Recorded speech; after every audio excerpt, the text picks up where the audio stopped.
Hello, everyone, and welcome back. News headlines in English to speak in today's morning assembly, that is of 12th of November.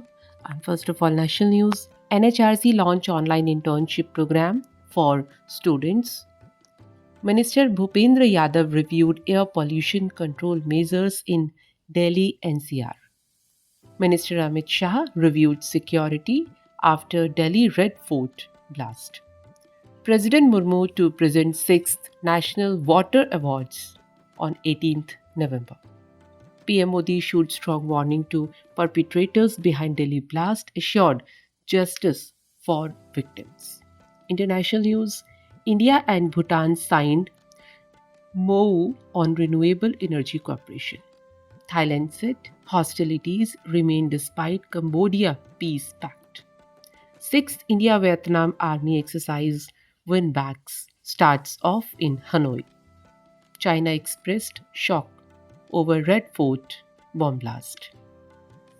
Saudi delegation to visit India to showcase investment opportunities.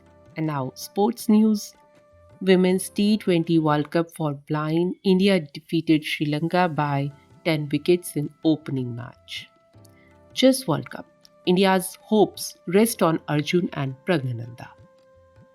Samrat Rana won gold in men's 10-meter air pistol. India's medal tally at Cairo ISSF Championships reached 9.